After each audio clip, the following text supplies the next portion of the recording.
खान साहब कितने लेक्चर देते रहे, लोगों को चोर कहते रहे, डाकू कहते रहे और करप्शन के खिलाफ उन्होंने इतनी जो है वो बात की, लेकिन खुद क्या करते रहे ये आपके सामने है।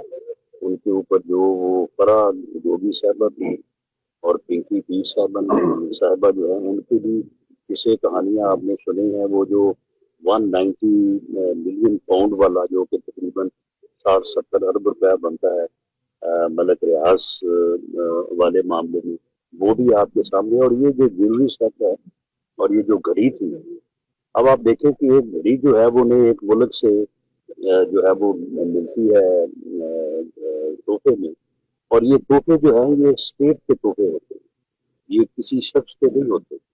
उन्होंने आके जो है वो तोशा खाना में जमा होना होता है और एक तरीका कार है उसके मुताबिक हमने मिलना होता है। और तोहफा आपको मिला है तोशा खाना में, वो जमा होके आपने उसको हासिल किया है, वो दुबई से बरामद हो रहा है। दुबई में एक आदमी बता रहा है कितने करोड़ में जो है वो मैंने खरीदा है। तो ये उनसे जो है ये अमानत में खयानत हुई है, और वो जुर्म जो है वो ये सारा केस डॉक्यूमेंटेड है।